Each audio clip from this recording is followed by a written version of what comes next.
नमस्कार विद्यार्थी मित्रांनो. आजचं हे जे काय सेशन आहे, आपण काल जो ग्रुप सी मेन्सचा पेपर झाला त्यातलं मॅथ्स आणि रिझनिंगचे प्रश्न आपण या लेक्चरमध्ये पाहणार आहोत. हा जो काय पेपर मी घेतलाय तो सेट बी नुसार आहे. तुमचे जे काय क्वेश्चन्स असतील ते तुमचा जो काय सेट असेल त्या सेटनुसार ते क्वेश्चन्स क्रॉस चेक करा. सुरुवात करू आपण पहिल्या प्रश्नापासून. प्रश्नचिन्हाच्या जागी येणारी संख्या कोणती ते ओळखा. नंबर सिरीज दिली होती तुम्हाला, बरोबर. सोपा प्रश्न होता हा, फरकाने सॉल्व्ह होत होतं. 2, 12, 30, 56, 90 आणि प्रश्नचिन्ह. तर फरक जर तुम्ही या ठिकाणी चेक केला असता तर फरक काय येतोय? 2 आणि 12, 10चा फरक आहे. 12 आणि 30, 18चा फरक आहे. 30 आणि 56, 26चा फरक आहे. 56 आणि 90, 34चा फरक आहे, बरोबर. मग इथं जर तुम्ही पाहिलं फरक काय होतोय, फरकाचा फरक जर चेक केला तर फरक 8 ने वाढत चाललाय. 10, 18, 26, 34, बरोबर. म्हणजे फरक काय होतोय? 8 ने वाढत चाललाय. तर फरक 8 ने जर वाढलाय, 10 आणि 8 18, 18 आणि 8 26, 26 आणि 8 34, तर पुढचा फरक काय असायला पाहिजे? 34 आणि 8 42. म्हणजे 90 मध्ये जर तुम्ही 42 मिळवले तर तुम्हाला पुढची संख्या मिळेल 90 अधिक 42 किती होतात? 132. आहे का ऑप्शन मध्ये? आहे, पर्याय क्रमांक 4. क्लिअर आहे. सोपा प्रश्न होता, फरकाचा फरक चेक केल्यानंतर हा प्रश्न सॉल्व्ह होत होता. पुढचा प्रश्न. श्याम हा रामपेक्षा उंच आहे. राम हा आमिरपेक्षा उंच आहे. सुधीर हा शिरीषपेक्षा उंच आहे. शिरीष हा रामपेक्षा उंच आहे. तर सर्वात कमी उंच कोण? टोटल किती लोकांविषयी माहिती दिली आहे? श्याम, राम, अमीर, सुधीर, शिशिर, बरोबर. 5 लोकांविषयी माहिती दिली आहे. आता एक्झॅक्ट माहिती, श्याम हा रामपेक्षा उंच आहे, बरोबर. आता याच्यामध्ये आपण लोकेट नाही करू शकत. श्याम हा रामपेक्षा उंच आहे. श्याम हा रामपेक्षा उंच आहे. राम हा आमिरपेक्षा उंच आहे. म्हणजे आमिर जो काय तो रामच्या खाली कुठेतरी असणार. एक्झॅक्ट खाली आहे हे आपण सांगू शकत नाही, बरोबर. त्यानंतर सुधीर हा शिशिरपेक्षा उंच आहे. सुधीर हा शिशिरपेक्षा, त्याचं रिलेशन यांच्याशी नाही करू शकत. शिशिर हा रामपेक्षा उंच आहे. शिशिर हा रामपेक्षा उंच आहे, बरोबर. अशी काहीशी अरेंजमेंट आपल्याला या ठिकाणी पाहायला मिळते. राम हा आमिरपेक्षा उंच आहे, श्याम हा रामपेक्षा उंच आहे आणि शिशिर हा रामपेक्षा उंच आहे. क्लिअर आहे. एक्झॅक्ट यांच्यामध्ये 1, 2 असतील, 3 असतील, आपण त्याच्याविषयी एक्झॅक्ट माहिती सांगू शकत नाही. क्लिअर आहे इथपर्यंत. आता शिशिरचं एक वाक्य राहिलं होतं, सुधीर हा शिशिरपेक्षा उंच आहे. म्हणजे सुधीर जो काय तो शिशिरच्या वरती इकडे कुठेतरी असणार. मग तो श्यामपेक्षा उंच आहे की कमी उंच आहे ते आपण सांगू शकत नाही. आता आपला प्रश्न काय विचारलाय, तर सर्वात कमी उंच कोण आहे. या वरच्या अरेंजमेंटचं आपल्याला काहीच घेणं देणं नाही. आपल्याला प्रश्न विचारलाय सर्वात कमी उंच. मग सर्वात कमी उंच कोण झाला आपला? आमिर. आहे का ऑप्शन मध्ये? पर्याय क्रमांक 3 आमिर. क्लिअर आहे. कधी कधी असं होतं की अशा प्रकारची अरेंजमेंट आपण पूर्णपणे सॉल्व्ह करायला जातो. पूर्ण सॉल्व्ह म्हणजे ह्या वरच्या अरेंजमेंट मध्ये आपण अडकून बसतो. ही नेमकी कशी करायची, काय करायचं, बरोबर. तर ह्या अरेंजमेंट मध्ये अडकून न बसता आपल्याला विचारलंय काय सर्वात कमी उंचीचा, ते आपलं इथं सॉल्व्ह होत आहे. क्लिअर आहे. चलो नेक्स्ट क्वेश्चन.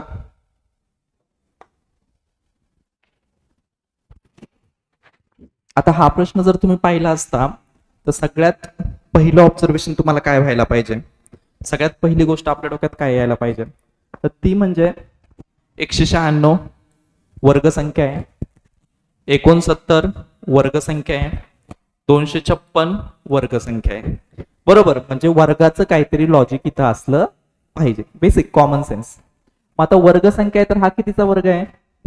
हा 14चा वर्ग आहे, हा 13चा वर्ग आहे, हा 16चा वर्ग आहे, बरोबर. मग आता आपल्याला प्रश्न फक्त एवढाच विचारायचा आहे की 14 कुठून आले? बाहेरच्या या ज्या काही संख्या दिल्यात यांच्यापासून 14 कुठून आले? इथं बाहेरच्या ज्या काही संख्या दिल्यात त्यापासून 13 कुठून आले?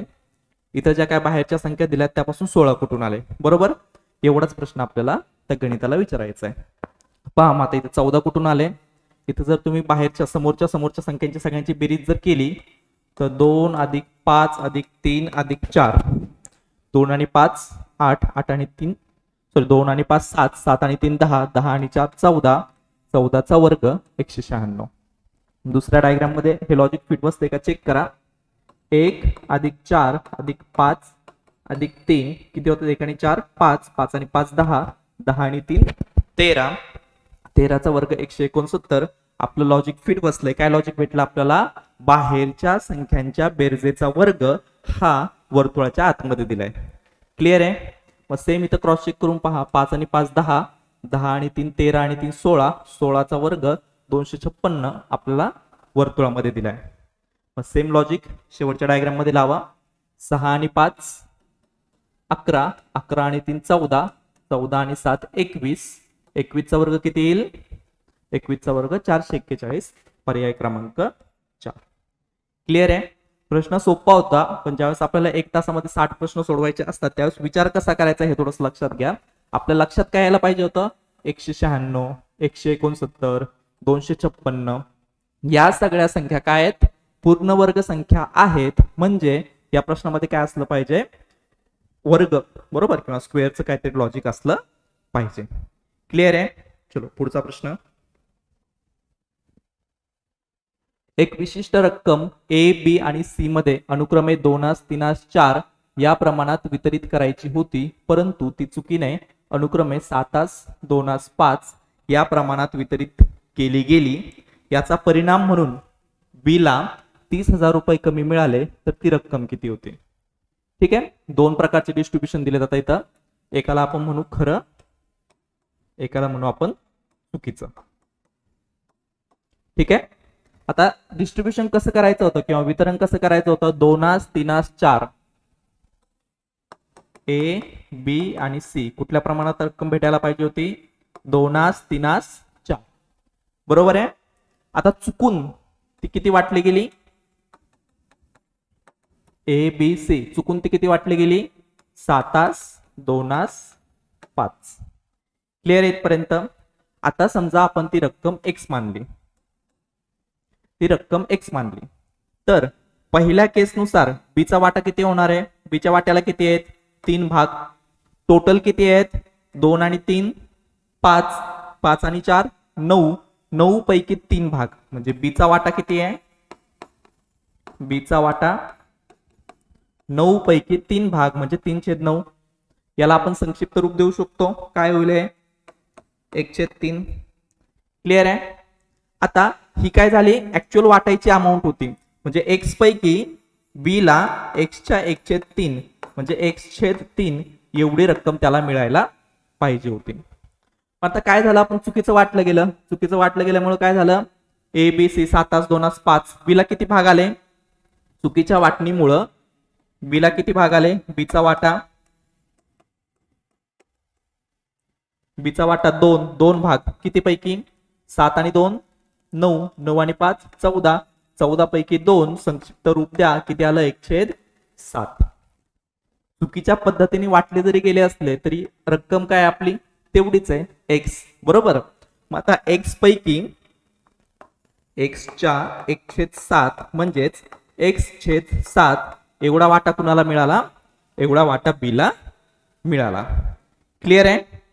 आता पुढे काय सांगितलं त्यांनी की अशा प्रकारे वाटल्या गेल्यामुळं बीला 30,000 रुपये कमी मिळाले. बीला काय झालं? 30,000 रुपये कमी मिळाले. म्हणजे ही रक्कम, चुकीची वाटली गेलेली रक्कम याच्यापेक्षा 30,000 कमी आहे, बरोबर. ऍक्च्युअल असे वाटायला पाहिजे होते. वाटले कसे गेले? असे वाटले गेले या प्रमाणात 7, 2, 5, बरोबर आहे. मग 7, 2, 5 वाटले गेल्यामुळं त्याला 30,000 रुपये कमी मिळाले. म्हणजेच काय? जी रक्कम त्याला मिळायला पाहिजे होती x/3 वजा जी रक्कम त्याला मिळाली x/7 यांच्यामध्ये फरक कितीचा आहे? 30,000चा आहे. क्लिअर इथपर्यंत? यांच्यामध्ये फरक कितीचा आहे? 30,000चा आहे. सोडवा, इक्वेशन सोडवा. 7 ने इकडे मल्टिप्लाय करा. 7x वजा 3x छेद 3 21 बरोबर काय भेटलं तुम्हाला? 30,000. हे जर तुम्ही सोडवलं तर 4x/21 बरोबर 30,000. x ची किंमत काय भेटली? 30,000 गुणिले 21/4 भाग देऊन पहा. 4 1 4, 4 7 28, खाली राहिले 2, 4 पंचे 20, 0 0, 21 ने याला गुणा, 2 शून्य तसेच राहतील. 21 5 105, हातचे आले 12 बरोबर. 21 7 147, सॉरी 21 7 147, 147 आणि 12 157, 159 आहे का ऑप्शन मध्ये? काहीतरी कॅल्क्युलेशन मध्ये गडबड केली बरोबर. 21 2 शून्य तसेच राहिले.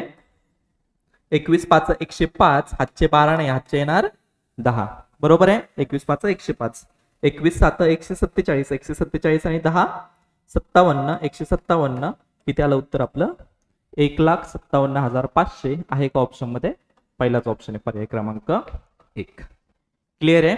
ह्या गणितामध्ये पण गणित खूप सोपं होतं. समजून काय घ्यायचं होतं की बीचा जो त्याला जायला पाहिजे होता तो वाटा, बीचा त्याला मिळालेला वाटा, त्यातला फरक आपल्याला दिलेला आहे. क्लिअर आहे पर्यंत? चलो नेक्स्ट. पुढचा प्रश्न. समजा तुमच्या घड्याळात 9 वाजले आहेत तर तास काटा पश्चिमेकडे आहे. जर तास काटा पश्चिमेकडे आहे तर मिनिट काटा कोणत्या दिशेला राहील? सगळ्यात सोपं, मला नाही वाटत याचं एक्सप्लेनेशन कुणाला पाहिजे असेल तरी सुद्धा. घड्याळ बरोबर 12 इथं 3 6 9 बरोबर आहे. घड्याळात ज्यावेळेस 9 वाजले म्हणजे तास काटा 9 वरती आणि मिनिट काटा 12 वरती असणार बरोबर. आता तास काटा जर तुमची पश्चिम दिशा दाखवतोय, आता ऍक्च्युली जसं मॅप मध्ये असतं तशीच दिशा इथं आलेली आहे बरोबर. त्यामुळे हा खूप सिंपल प्रश्न होता. तास काटा जर तुमची पश्चिम दिशा दाखवतोय तर मिनिट काटा तुमची कोणती दिशा दाखवणार आहे? उत्तर. अवघड आहे का याच्यामध्ये काहीच? पर्याय क्रमांक 4. आता जर त्यांनी थोडंसं ट्विस्ट याच्यामध्ये केलं असतं, या दिशेला उत्तर म्हटलं असतं, पूर्व म्हटलं असतं, म्हणजे जो आपला ट्रेडिशनल वे मॅपचा, मॅपनुसार जे काय आपलं दिशा दर्शन असतं त्याप्रमाणे न दाखवता वेगळं काहीतरी दाखवलं असतं तर थोडा हा क्वेश्चन कन्फ्युजिंग बनू शकला असता. चलो नेक्स्ट क्वेश्चन. पंकज, किरण व अनिल या तिघांना 1,000 रुपये 2 3 5 या प्रमाणात वाटले तर किरणच्या वाट्याला किती रुपये येतील? काय विचारलंय? किरणच्या वाट्याला किती रुपये येतील? पंकज, आपण सिंपल प्रश्न होता. पंकज, किरण आणि अनिल कुठल्या प्रमाणात वाटले यांना? 2 3 5 बरोबर आहे. म्हणजे टोटल भाग किती झाले? 2 आणि 3 आणि 5 बरोबर 10 भाग बरोबर. आता आपल्याला कुणाचा विचारलाय वाटा? किरणच्या वाट्याला किती रुपये येतील? किरणच्या वाट्याला विचारलंय बरोबर. किरणचा वाटा किती आहे? 3 भाग, म्हणजे 10 पैकी 3 भाग. तर टोटल किती आहेत आपले? 1,000. डिस्ट्रीब्यूट करा. 1,000 गुणिले 3/10 गुणिले 3/10 का केलं? कारण की किरणचा वाटा 3, एकूण खाली 10 बरोबर. किती आलं उत्तर आपलं? 300 रुपये. क्लिअर आहे इथपर्यंत? काही अडचण आहे का आपल्या ऑप्शन मध्ये? पर्याय क्रमांक 3. क्लिअर आहे. चलो नेक्स्ट. पुढचा प्रश्न. ओके, हा पण सोपा प्रश्न होता. काय दिलंय? डायग्रामचा आकृत्यांचा सहसंबंध दिलाय. पहिली आकृती दिली वर्तुळ, दुसरी आकृती दिली त्रिकोण. त्याचं काय झालंय पुढं? पहिली आकृती दुसऱ्या आकृतीच्या डोक्यावर जाऊन बसली. दुसरं इथं काय दिलंय? आडवा आयत, उभा आयत. पुढं काय होणार? आडवा आयत याच्या डोक्यावरती जाऊन बसणार. सिंपल प्रश्न होता. टी सारखी डायग्राम आहे का ऑप्शन मध्ये? पर्याय क्रमांक 4. चलो पुढचा प्रश्न. सिंप्लिफिकेशनचं गणित होतं. पहिलं काय करा? पूर्णांक युक्त अपूर्णांक याला अपूर्णांकामध्ये रूपांतरित करून घ्या. कसं? 2 ने याला गुणा, बे एक बे, त्याच्यामध्ये हा एक मिळवा, 5/2 क्लिअर आहे? कसं कळलं? पूर्णांकयुक्त अपूर्णांकाचं रूपांतर बेक बे आणि एक बेक बे आणि एक सॉरी 5/2 नाही ना, इथे काय येईल? 3/2 येईल. बरोबर.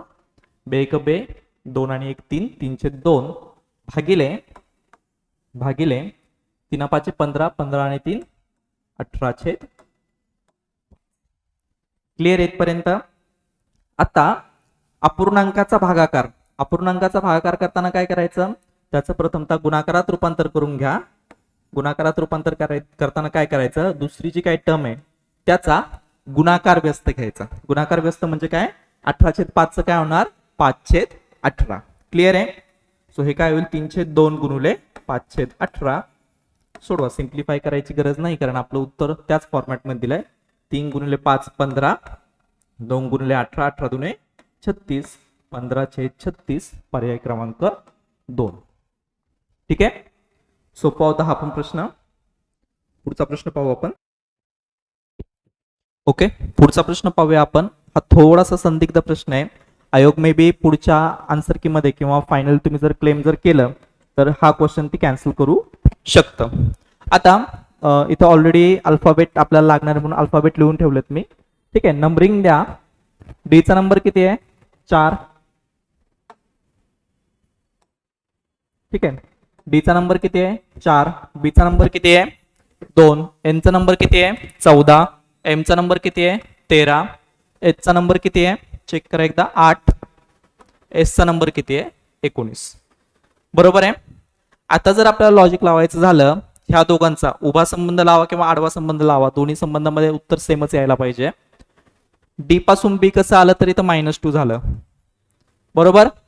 मग 8 पासून इथं एच पासून खालचं लेटर 8 - 2 म्हणजे 6 नंबर. 6 नंबरचं लेटर कुठलं आहे? एफ यायला पाहिजे. बरोबर आहे. दुसरं 16चा वर्ग 256, 2चा वर्ग 4, F4 म्हणजे पर्याय क्रमांक 1 तुमचा कट झाला, पर्याय क्रमांक 4 तुमचा कट झाला. आता राहिलं F4P किंवा F4Q. बरोबर आहे. तर आता इथं जर तुम्ही पाहिलं तर 14 - 1 13 होतंय. इथं 19 - 1 इथं 18 असायला पाहिजे होतं. 18व्या क्रमांकाचं लेटर येतं आपलं R, म्हणजे आपलं उत्तर काय पाहिजे होतं? F4R. परंतु आपल्या ऑप्शन मध्ये जर आपण पाहिलं तर त्याच्या अगोदरचे 2 लेटर आपल्याला दिलेत Q आणि P. बरोबर. सो मोस्ट प्रोबॅबली हा क्वेश्चन कॅन्सल होऊ शकतो. तुम्ही जर क्लेम केला तर तो नक्कीच कॅन्सल होईल. याचं उत्तर तुम्ही आडवं जरी लॉजिक सोडवलं असतं 4 + 4 8, इथं 2 + 4 6 हे बरोबर येतंय. इथं 2 चा चौथा घात 16 आहे, 4 चा चौथा घात 256 ते पण बरोबर आहे. आता एन आणि एस चं लॉजिक आणि एम आणि प्रश्नचिन्ह हे जर लॉजिक तुम्ही लावलं असतं तर इथं पण पहा +5 झाले, 13 आणि +5 18. 18व्या क्रमांकाचं लेटर कुठलं येणार? तिथं आरच यायला पाहिजे. बरोबर आहे. सो याचं उत्तर मे बी आता आन्सर केल्यानंतर आपल्याला समजेल, पण हे उत्तर F4R पाहिजे होतं. जवळपासचं उत्तर म्हणून कदाचित आयोग F4Q हे सुद्धा देऊ शकतं. म्हणजे जसं की तुम्ही पाहिलं काय फरक जर तुम्ही चेक केला कितीचा येतं? 13 आणि 5, एम आणि 5 18. बरोबर. 14 आणि 5 19. तर त्या फरकानुसार जर तुम्ही पाहिलं तर 13 आणि 5 18, तर 13 आणि 4 17. जवळचं उत्तर हे सुद्धा देऊ शकतं. What ever. पण हा प्रश्न जो काय आयोग जे उत्तर देईल त्यानंतर आपण क्लेम करूयातच. पण हा प्रश्न सध्या याचं उत्तर काय असलं पाहिजे होतं? तर F4R असं असायला पाहिजे होतं. क्लिअर आहे. पुढचा प्रश्न. खालील वेन आकृतीनुसार जास्तीत जास्त विद्यार्थ्यांनी कोणता विषय निवडला आहे? 4 विषय दिलेत: गणित, विज्ञान, भूगोल आणि इतिहास. बरोबर. कॅल्क्युलेट करा.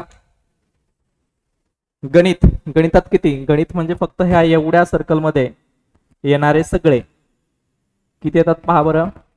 13 आणि 13 26 20 46 14 60 78 78 5 83 93 93 आणि 9 किती आले? 102. एकदा क्रॉस चेक करून पहा बरोबर आहे का? गणितात किती आले? 102. विज्ञानात चेक करा. विज्ञानाचं सर्कल हे वालं सर्कल विज्ञानाचं आहे. बरोबर. 18 आणि 18 36 आणि 20 56 आणि 15 71 71 आणि 13 84 100 119. विज्ञानात किती आले? 119. एकदा क्रॉस चेक करा, तुम्ही पण करून पहा. ठीक आहे. भूगोलामध्ये किती आहे? 13 13 26, 26 आणि 20 46, 46 आणि हे 18 आणि 12 30, 46 आणि 30 76, 76 आणि हे 25, 76 आणि 25 किती होतात? 101. भूगोलात झाले 101. आणि इतिहास चेक करा. 16 14 30, 30 आणि 25 55, 55 आणि 20 75, 75 आणि 18 18 36, 75 अधिक 36 किती होतात? 1101. हातचा आला एक 111. जे सर्वात जास्त कोणता विषय निवडला विद्यार्थ्यांनी? विज्ञान विषय निवडलेला आहे. कॅल्क्युलेशन मध्ये काही थोडंफार हे असेल तर तुम्ही एकदा क्रॉस चेक करून पहा. चलो नेक्स्ट क्वेश्चन. धातूच्या 3 भरीव घनांना वितळून एक मोठा भरीव घन तयार करण्यात आला. 3 घनांच्या बाजूंची लांबी 3 सेंटीमीटर, 4 सेंटीमीटर, 5 सेंटीमीटर असल्यास त्या 3 घनांच्या एकत्रित पृष्ठभागाचे क्षेत्रफळ व मोठ्या घनाच्या पृष्ठभागाचे क्षेत्रफळ यांचे गुणोत्तर किती? खूप दिवसानंतर असा प्रश्न पाहिलाय आयोगाच्या पेपरमध्ये. ठीक आहे. आता सोपा पॅटर्न आहे. 3 घन दिलेत आपल्याला. घनाचं घनफळ काय असतं? घनाचं घनफळ काय असतं? बाजू घन. बरोबर. मग पहिल्या घनाचं घनफळ काय झालं? ज्याची बाजू 3 सेंटीमीटर आहे, 3 चा घन 27. दुसऱ्याचं काय झालं? 4 चा घन, 4 चा घन किती? 64. 5 चा घन 125. करायची बेरीज किती येते? चेक करा आणि सांगा.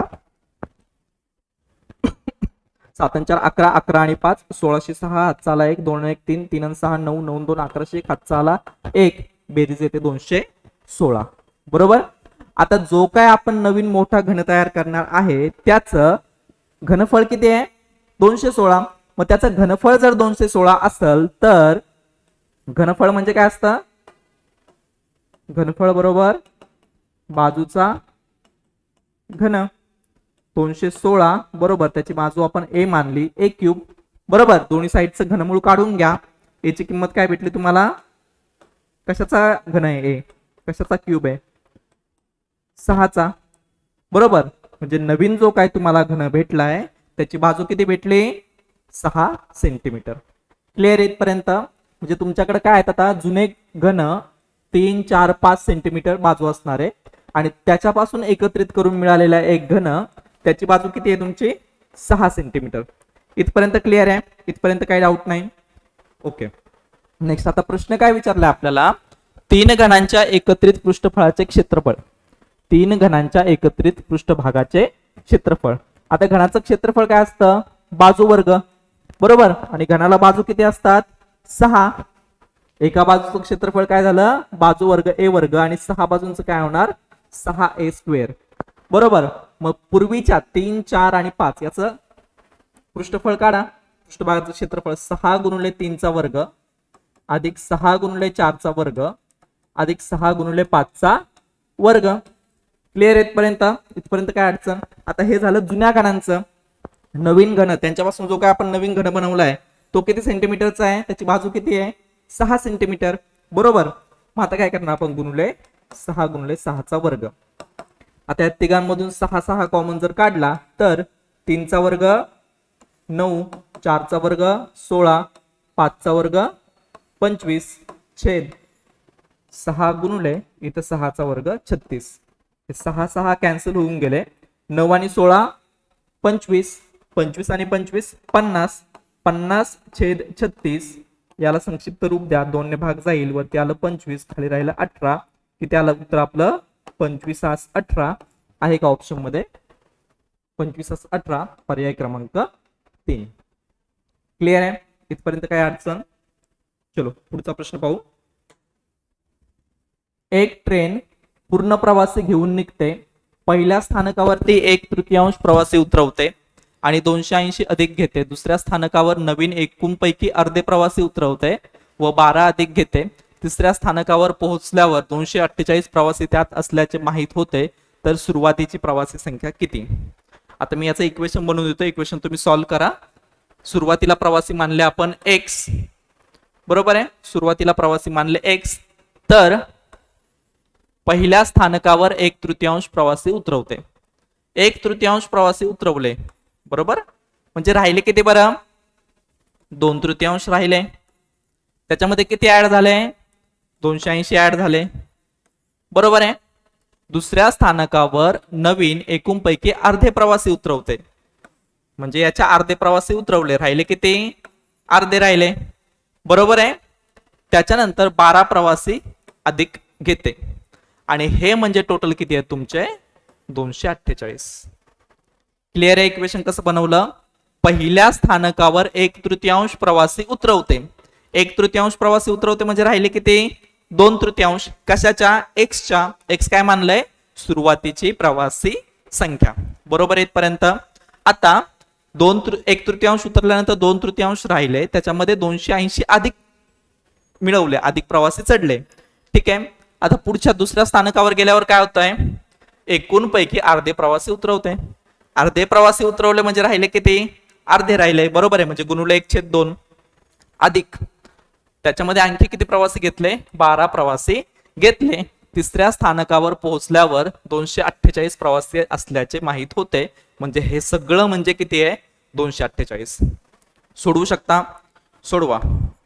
2x/3 गुणुले 1/2, ह्या 1/2 ने मी आत मल्टिप्लाय केला, अधिक 280 गुणुले 1/2 बरोबर 248 वजा 12. हे अधिक 12 इकडे गेल्यानंतर वजा 12 होतील, बरोबर. इथपर्यंत 2 गेले 2 गेले, x/3 बरोबर इथं सॉरी 1/3 अधिक इथं भाग जातो 14 दुनी 28 चा 140 बरोबर.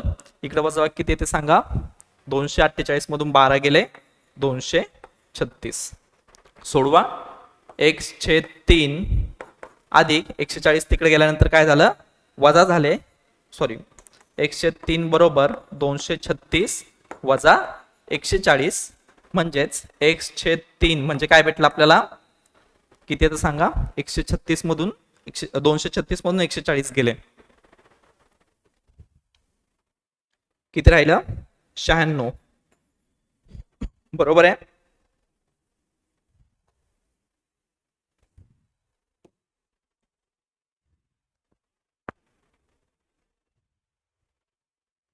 ठीक आहे.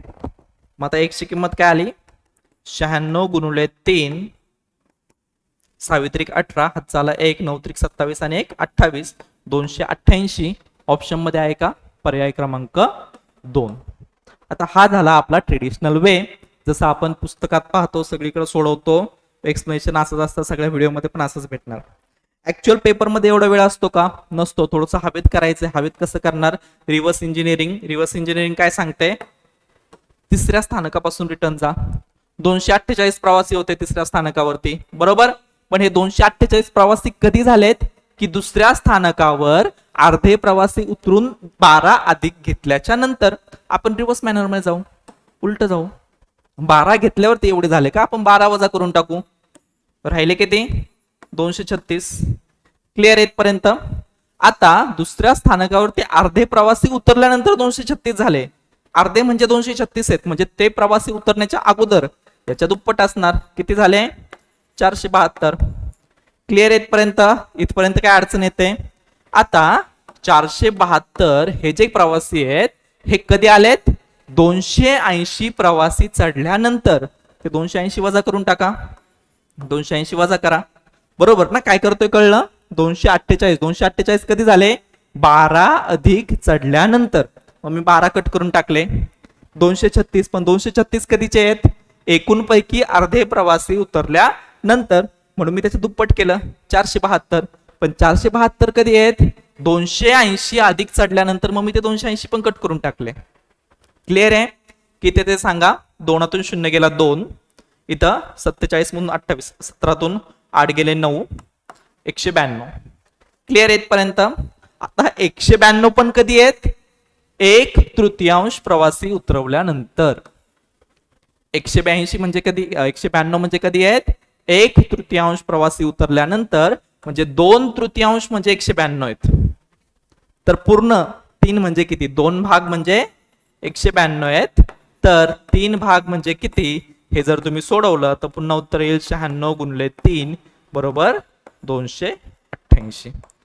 क्लिअर आहे. असं पण करू शकता, एक्सच्या स्वरूपात असं इक्वेशन मांडून सुद्धा करू शकता.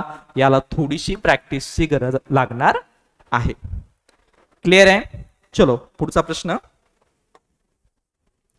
सोबतच्या पाय आकृतीत कुशल कामगारांचे वर्गीकरण दर्शविले आहे. जर उत्पादन क्षेत्रात 450 कामगार कार्यरत असतील तर बांधकाम क्षेत्रात किती कुशल कामगार कार्यरत असतील. सरळ सरळ आहे. डिव्हिजन दिले तुम्हाला, इथं कोण दिलेत बरोबर. आता आपल्याला कुणाकुणाचं कंपॅरिझन दिलंय. उत्पादनाचा कोण किती आहे बरं 90 90 बरोबर किती दिले आपल्याला 450. 90 बरोबर 450 कामगार. तर बांधकाम आपल्याला विचारले, बांधकामाचा कोण किती आहे 72 म्हणजे किती कामगार. करू शकतो, सोपं आहे. तिरकस गुणाकार करा बरोबर ना. उत्पादन क्षेत्रात 90 म्हणजे 450 तर 72 म्हणजे किती. तिरकस गुणाकार करा 90 गुणिले x बरोबर 450 गुणिले 72. x बरोबर काय भेटला तुम्हाला 450 छेद 90 गुणिले 72. शून्य गेला 9 1 9 9 5 45 72 गुणिले 5 7 5 35 किती आलं उत्तर 360 आहे का ऑप्शन मध्ये पर्याय क्रमांक 1. क्लिअर आहे. कॅल्क्युलेशन थोडंसं फास्ट होत असेल, समजून घ्या कसं केलंय ते. व्हिडिओ स्लो पॉज करून तुम्ही करून पहा स्वतः. कन्सेप्ट काय होती फक्त की उत्पादन म्हणजे 90 डिग्री, 90 म्हणजे किती 450 तर 72 म्हणजे किती हे एवढं सरळ सोपं साधं आपल्याला समजायला पाहिजे होतं. एवढाच प्रश्न होता आपला. चलो नेक्स्ट. खालील वेन आकृतीचा अभ्यास करा. आयत म्हणजे डॉक्टर, त्रिकोण म्हणजे गायक, वर्तुळ म्हणजे कलाकार आणि चौकोन म्हणजे खेळाडू. आपल्याला कोण कोण पाहिजे. खालीलपैकी कोण गायक किंवा खेळाडू नाही. गायक म्हणजे काय, गायक म्हणजे त्रिकोण, त्रिकोणात नाही आला पाहिजे. आणि खेळाडू नाही किंवा खेळाडू नाही, किंवा म्हणजे काय खेळाडू काय चौकोन, चौकोनात पण नाही आला पाहिजे. मग कोण पाहिजे आपल्याला कलाकार आणि. आता किंवाचा अर्थ आणि आणीचा अर्थ समजून घ्या. किंवा म्हणजे याच्यात पण नाही त्याच्यात पण नाही म्हणजे ठीक आहे. आणि म्हणजे दोघांमध्ये मिळून, म्हणजे फक्त कलाकार किंवा फक्त डॉक्टर कन्सिडर करायचं नाही, तर डॉक्टर आणि कलाकार म्हणजेच काय आयत आणि वर्तुळ. आपल्याला अशी संख्या शोधायची जी आयत आणि वर्तुळ दोघांमध्ये पण आहे परंतु इतर दोघांमध्ये नाही. क्लिअर आहे. सांगा बरं असा भाग कुठे दिसतो इथं आयत आणि वर्तुळाचा. आयत आणि वर्तुळ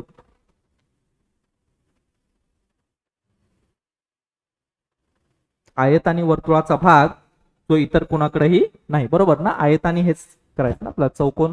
डॉक्टर आणि कलाकार, वर्तुळ म्हणजे कलाकार, आयत म्हणजे डॉक्टर बरोबर.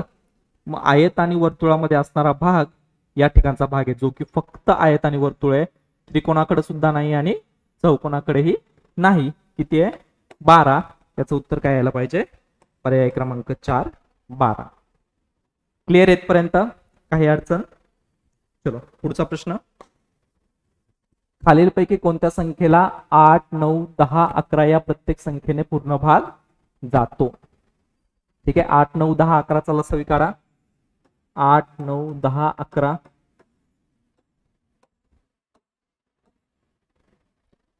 फक्त 2 ने भाग जाणार आहे. दोन संख्यामध्ये कॉमन इथे किती आलं 8. बेचोक 8 9 बेपंचे 10 11 अजून काही कॉमन नाही. या सगळ्यांचा गुणाकार करा.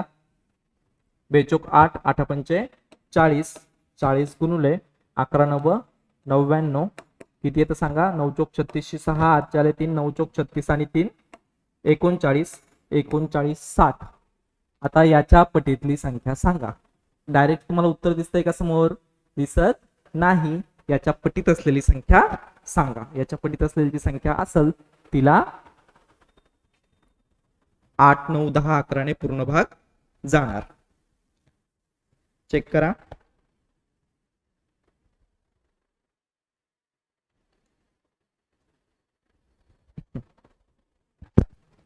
396 ने कशा 396 च्या पटीत आहे का कोणी ते चेक करा.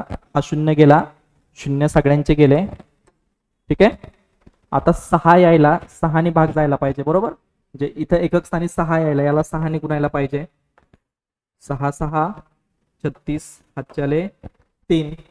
दोन ऑप्शन मध्ये 6 आहेत ना, हे लगेच कळून जाणार हे आहेत की नाही, लगेच इलिमिनेट होऊन जाईल आपलं.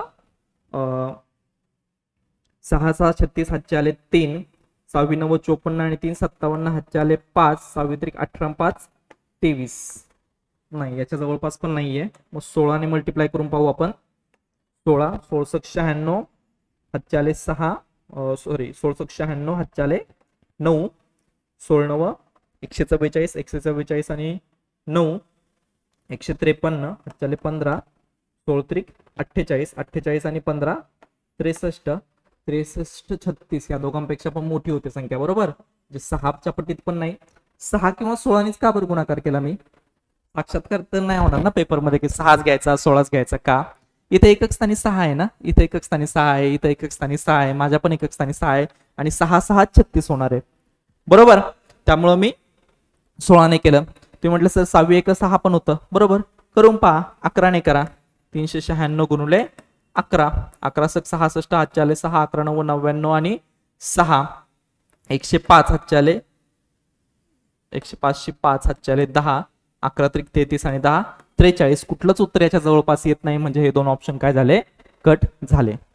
आता इथे एकक स्थानी आहे 0. 0 कधी येणार आहे गुणुले 10 केल्यानंतर. गुणुले 10 केल्यानंतर इथं 39 60 उत्तर येईल बरोबर. गुणुले 5 केल्यानंतर पण 0 येतो. गुणुले 5 जर तुम्ही केलं तर 6 5 30 0 हातच्याले 3. 9 5 45 आणि 3 48 8 हातच्याले 4. 5 3 15 15 आणि 4 19. जवळपास पण येत नाही. चौथा ऑप्शन क्रॉस चेक करायची सुद्धा गरज नाही. तर एकदा आपण करूया. इथे किती आलं 2. एकक स्थानी 2. एकक स्थानी 2 येण्यासाठी कशा कशाने गुणलं पाहिजे. 396 गुणुले 7 ने गुणून पहा. 7 सकून 42 हातच्याले 4. 7 9 63 आणि 4 67 हातच्याले 6. 7 3 21 आणि 6 27 72. नाही याच्यापेक्षा मोठी संख्या आहे. 17 ने गुणून पहा. 17 सक 102 हातच्याले 10. 17 9 153 आणि 10 163 अशी 3 हातच्याले 16. 17 3 51 51 आणि 16. 51 आणि 16 किती येतं 67. 67 32. हे सुद्धा उत्तर आपल्या ऑप्शन मध्ये नाही.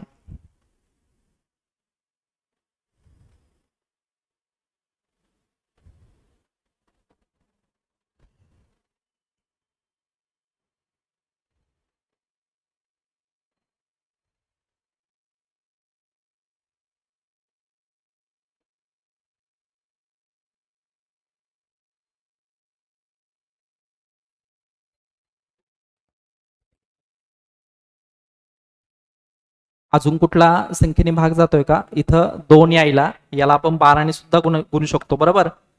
12 ने सुद्धा गुणू शकतो. 12 72. 72 हातच्याले 72 2 हातच्याले 7.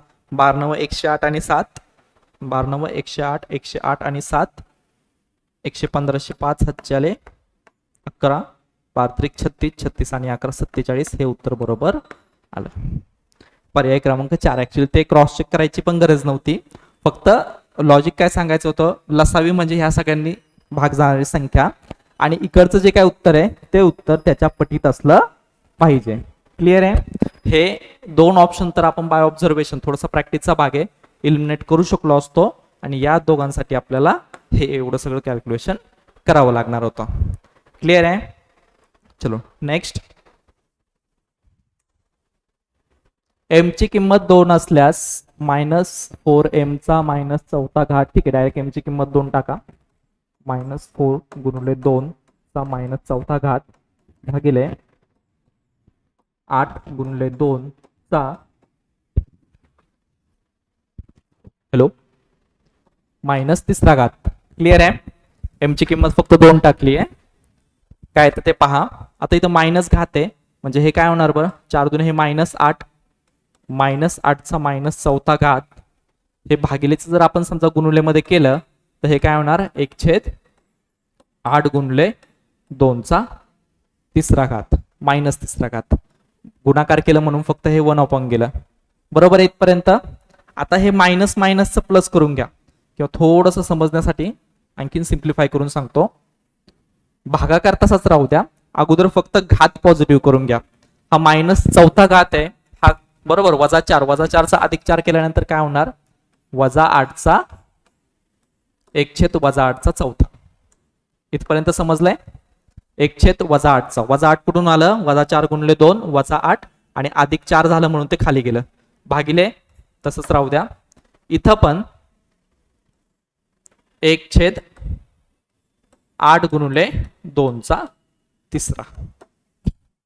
क्लिअर इथपर्यंत. बरोबर. आता काय केलं फक्त आपण वजा घात जो होता तो अधिक मध्ये करून घेतला. आता भागिलेचं गुणिले करा. 1/8 गुणुले इथं भागिलेचं गुणिले झालं म्हणजे हे पुन्हा वरती गेलं 8^3 गुणले 2^3. काय केलं रे मी फक्त घात सेपरेट केले. क्लिअर इथपर्यंत. आता -8 ला मी सेपरेट करू शकतो कसं -1/4 आणि 8/4 करू शकतो असं. गुणुले 8^3 गुणले 2^3 8चं हे इथून कट झालं, खाली राहिले फक्त 8 -1/4 घात -1चा कुठलाही घात एकच असतो, पण वजाचा पॉझिटिव्ह घात म्हणजे -1चा वर्ग 1 असतो. -1/4 घात म्हणजे घात जर सम असेल त्याची व्हॅल्यू किती असणार आहे 1 असणार आहे. म्हणजे याची व्हॅल्यू किती झाली 1. म्हणजे खाली काय राहिलं 1/1 गुणले 8 गुणले 2चा घन 8 8 काय झाले कॅन्सल झाले. उत्तर किती आलं आपलं 1 आहे का ऑप्शन मध्ये पर्याय क्रमांक 2. चलो पुढचा प्रश्न. प्रकृती विद्यालय व संस्कृती विद्यालय या 2 शाळांमधील विविध परीक्षांना बसलेल्या विद्यार्थ्यांची संख्या खालील जोड स्तंभालेखात दिली आहे. ठीक आहे. प्रश्न काय विचारलाय प्रकृती विद्यालयाच्या इंग्रजी ऑलिम्पियाड परीक्षेला बसलेल्या विद्यार्थ्यांची संख्या. प्रकृती विद्यालय कोणतं आहे आपलं हे डार्क वालं. ठीक आहे. इंग्रजी ऑलिम्पियाड म्हणजे किती आली ती संख्या 20. दुसरं काय दिलंय ही या दोन्ही शाळांमधील विविध परीक्षांना बसलेल्या एकूण विद्यार्थी संख्येतील फरकाच्या. ठीक आहे. सगळ्या शाळांचं पहा आता. इथं इंग्रजीचं इथं 20 यांची बेरीज करा. इथं किती आहे 10 30 इथं किती आहे 25 बरोबर. 20 10 25 इथे किती आहे 10 किती येते बेरीज 20 10 30 30 10 40 40 आणि 25 65 आली बरोबर. ही कोणाची पाहिली आपण प्रकृती शाळेची काढली. आता संस्कृती विद्यालयाची काढा. इथं आली 10 इथं आली 15 इथं आली 30 10 आणि 15 25 25 आणि 30 55 आणि इथं आली 5 किती आली रे 60. दोघांमधला फरक किती आहे 5. आता प्रश्न काय विचारलाय प्रकृती विद्यालयाच्या इंग्रजी ऑलिम्पियाड परीक्षेला बसलेल्या विद्यार्थ्यांची संख्या म्हणजे 20 ही या दोन्ही शाळांमधील विविध परीक्षांना बसलेल्या एकूण विद्यार्थी संख्येतील फरकाच्या किती पट आहे. फरक किती आलाय 5. 20 हे 5च्या किती पट आहेत 4 पट आहे का ऑप्शन मध्ये पर्याय क्रमांक 4. क्लिअर आहे. चलो नेक्स्ट प्रश्न. खाली दिलेला जोड स्तंभालेख हा वेगवेगळ्या वर्षी घेतलेल्या प्रवेश परीक्षाची माहिती दर्शवतो.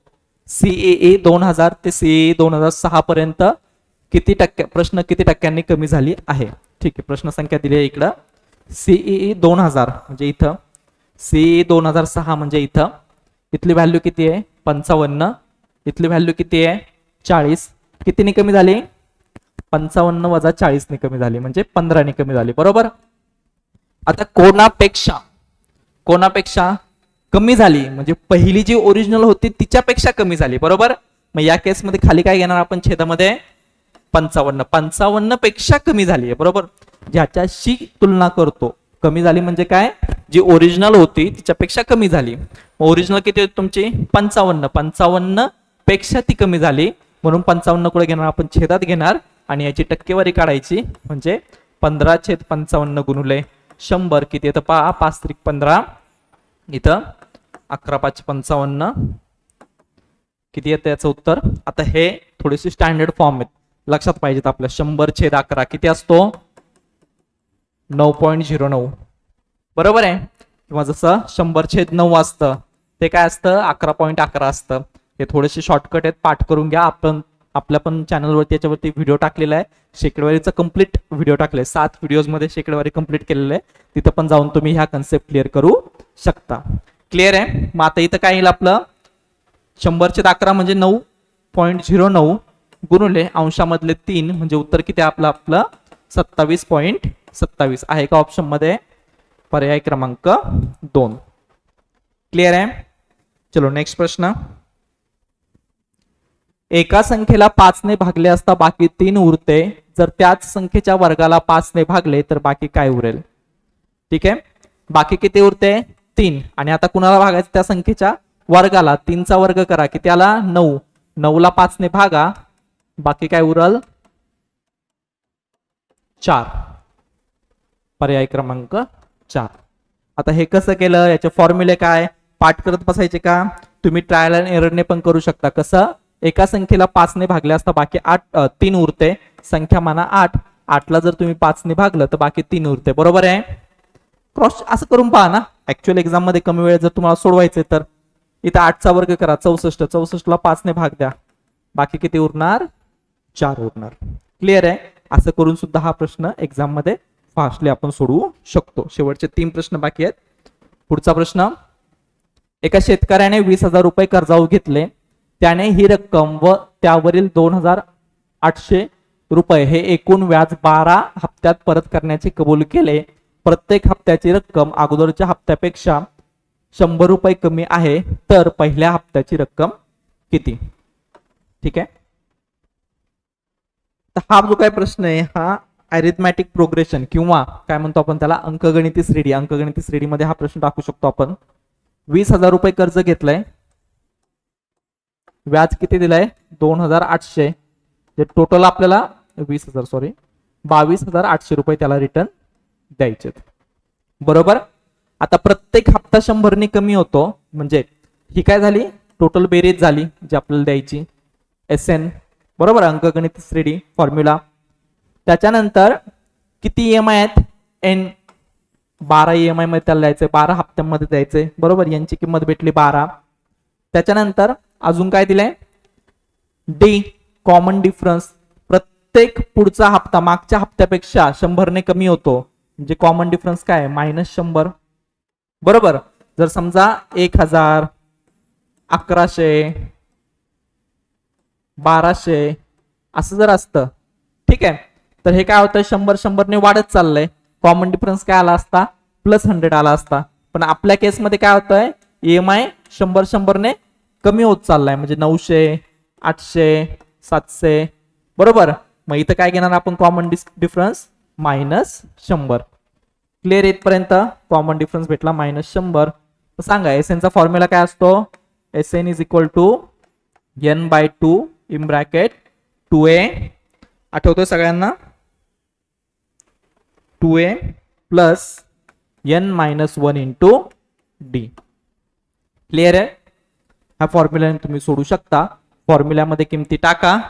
SN म्हणजे बेरीज किती आहे 22,800, बरोबर. N म्हणजे काय आहे 12/2, 2A, 2 इंटू A किती आहे पहिला EMI तोच आपल्याला काढायचा आहे, अधिक N-1, N किती आहे तुझा 12, 12 - 1 आणि D किती आहे -100. क्लिअर आहे इथपर्यंत. म्हणजे 22,800, बरोबर. इथं किती आलं 6, इथं कंसात काय आलं 2A, इथं किती झालं 12 मधून 1 गेला 11, 11 गुणिले -100 किती आलं -1100. क्लिअर इथपर्यंत.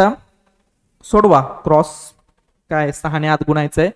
22,800 बरोबर 12A वजा 6,600, 6,600 इकडे घेऊन या, काय होईल 12A बरोबर 22,800 अधिक 6,600. क्लिअर येतपर्यंत काय अडचण आहे. सोडवा.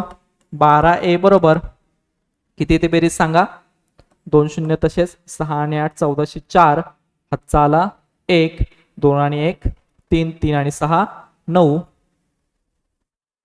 बरोबर आहे 29,400. करा बरं, ए बरोबर 12 आणि इकडे भाग द्या, 29,400 भागिले 12, 12 1 12, 12 2 24, खाली राहिले किती 5, 12 चौक 48, खाली राहिले 6, 12 पंचे 60, 12 0 0, ए म्हणजेच पहिला हप्ता किती भेटला आपल्याला 2450 रुपये. समजलं कसं सोडवायचं होतं, काय अडचण इथपर्यंत, बरोबर. पण मी कायम म्हणत असतो फॉर्म्युले पाठ करून, माझ्या कोर्समध्ये पण तुम्ही ऐकलं असेल, युट्यूबच्या फ्री लेक्चरमध्ये पण तुम्ही पाहिलं असेल की फॉर्म्युले पाठ करणं that is not the way. सगळे फॉर्म्युले नुसते पाठ करायचे, रट्टा मारायचं, रोबोट बनायचं. काही ठिकाणी आपल्याला कन्सेप्ट सुद्धा वापरता आल्या पाहिजेत, गणित हवेत सुद्धा सोडवता आली पाहिजेत. कसं, याला सोडू शकतो का आपण, हवेत सोडू शकतो. हे कळलंय, स्क्रीनशॉट मारून घ्या. कोणी नोट डाऊन करत असेल तर नोट डाऊन करून घ्या, व्हिडिओ पॉज करा, मी इरेज करतो. हे एक ट्रेडिशनल वे झाला. कुठला फॉर्म्युला वापरला आपण फॉर्म्युला वापरला एसएनचा, बरोबर आहे. अंकगणिती श्रेणी n टर्म्सची बेरीज, बरोबर, पहिल्या n संख्यांची बेरीज, n घटकांची बेरीज, जो काय तो फॉर्म्युला तो आपण या ठिकाणी वापरला. आता हवेत कसं करायचं, थोडस हे इरेज करतो सगळं.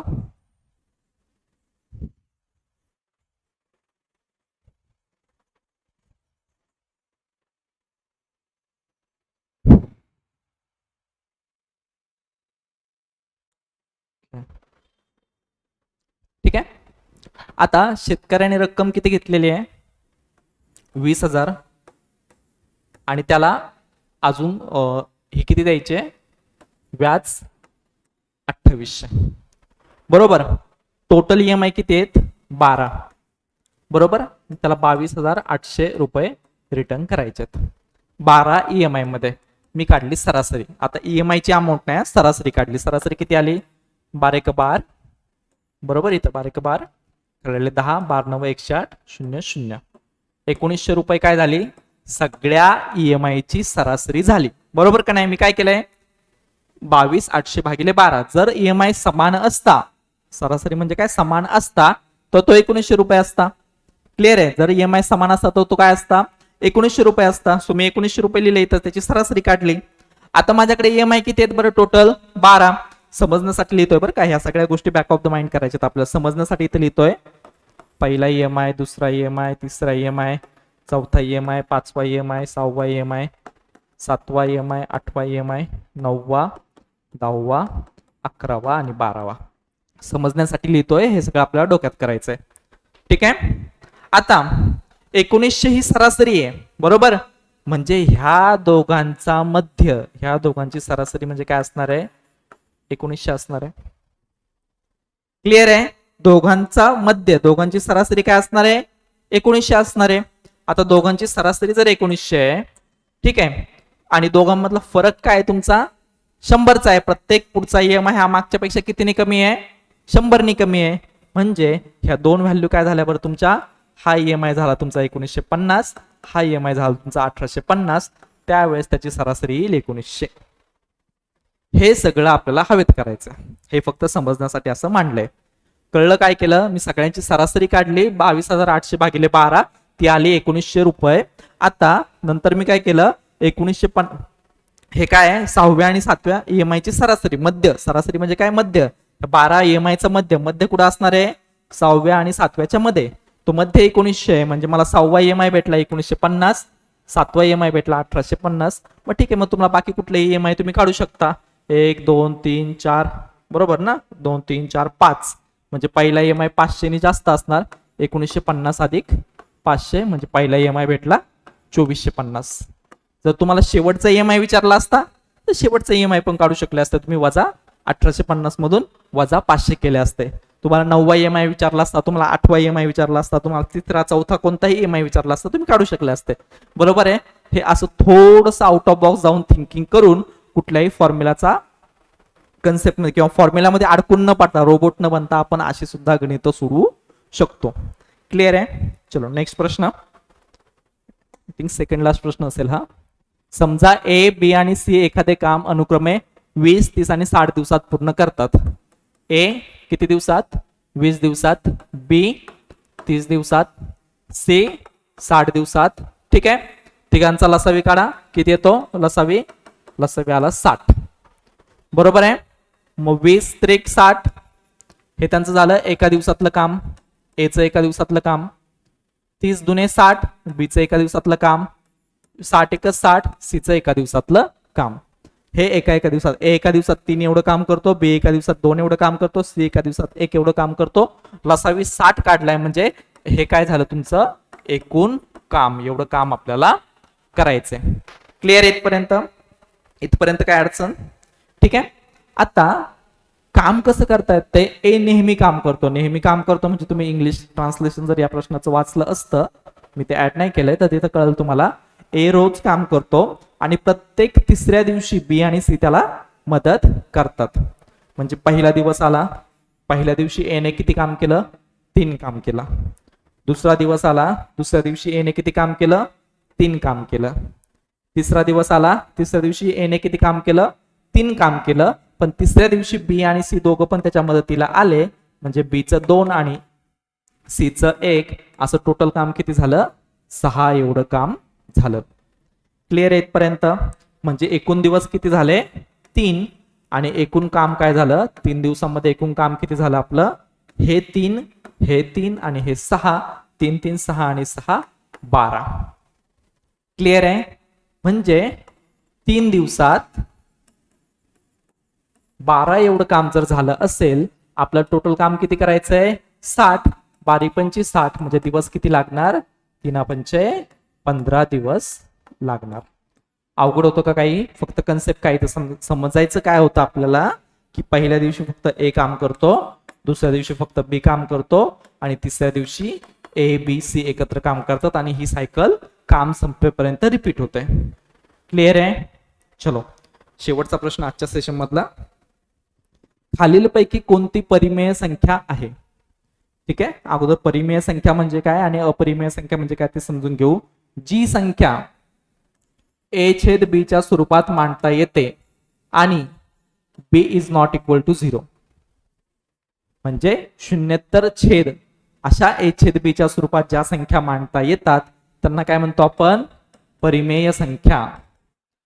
ज्या संख्या अशा मांडता येत नाहीत म्हणजे पूर्ण वर्गसंख्या नसलेल्यांचे वर्ग म्हणजे वर्गमुळात 5, वर्गमुळात 2, वर्गमुळात 16 याचा पूर्ण वर्ग संख्या आहे बरोबर, याचं 4. ही काय झाली? ही परिमेय संख्या झाली. पण पूर्ण वर्ग नसलेल्या संख्यांचे वर्गमूळ यांना काय म्हणतो आपण? अपरिमेय संख्या म्हणतो. यांना काय म्हणतो आपण? अपरिमेय संख्या म्हणतो. अजून काय?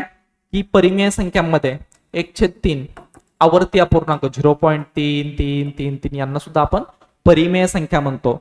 पण अशा प्रकारचा कुठलाही पॅटर्न जर फॉलो करत नसेल तर त्या अपूर्णांकाला, फॉर एक्झाम्पल आपल्याकडे पाय 22/7 असा कुठलाच पॅटर्न रिपीट होत नाही, तो फक्त पुढे जात जात जात जात राहतो. भागाकार द्या बरोबर का नाही?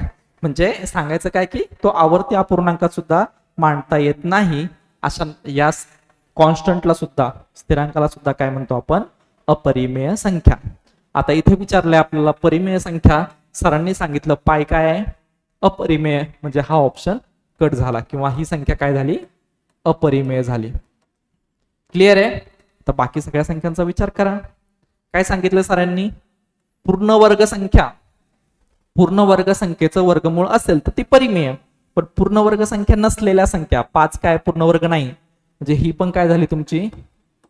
अपरिमेय संख्या. मग राहिल्या ह्या 2 संख्या. क्लिअर आहे? हे पुसतो मी आता. इथपर्यंत क्लिअर आहे? इथपर्यंत समजलं परिमेय संख्या म्हणजे काय आणि अपरिमेय संख्या म्हणजे काय? ठीक आहे. आता प्रश्न काय आपला? ह्या दोन्ही संख्यांमध्ये मला इथं पण वर्गमुळात 3 दिसतो, इथं पण वर्गमुळात 2 दिसतो. सरांनी तर सांगितलंय पूर्ण वर्ग संख्या नसलेली संख्या जर वर्गमुळात आली तर ती काय असते? अपरिमेय संख्या असते. मग उत्तर काय? बरोबर. मग आपल्याला याला सोडवावं लागणार, याचा रॅशनलाइज करावं लागणार. वर्गमुळात 3 5 वजा वर्गमुळात 3 याला काय करा? 5 अधिक वर्गमुळात 3 ने गुणा, याला 5 अधिक वर्गमुळात 3 अंशाला आणि छेदाला समान संख्येने जर गुणलं तर त्याची किंमत बदलत नाही. बरोबर आहे. आता इथं फॉर्म्युला काय होणार तुमचा, एका कंसात a वजा b, एका कंसात a अधिक b, बरोबर, गुणाकार. उत्तर काय आलं, a वर्ग वजा b वर्ग. म्हणजे वरती काय झालं तुमचं, 5 अधिक वर्गमुळात 3 चा वर्ग छेद खाली a वर्ग म्हणजे 5 चा वर्ग वजा वर्गमुळात 3 चा वर्ग. पहा आता वरती काय फॉर्म्युला वापरणार, a अधिक b कंसाचा वर्ग. a अधिक b कंसाचा वर्ग काय होणार आहे, a वर्ग अधिक 2ab अधिक b वर्ग. बरोबर आहे. आता a वर्ग म्हणजे काय, 5 चा वर्ग अधिक b वर्ग म्हणजे काय, वजा 3 चा वर्ग अधिक 2ab, 2 गुणिले 5 गुणिले 2 गुणिले 5 गुणिले वर्गमुळात 3 आणि खाली काय ते पहा बरं, 5 चा वर्ग 25 वर्गमुळात 3 चा वर्ग 9, 25 वजा 9. क्लिअर येतपर्यंत.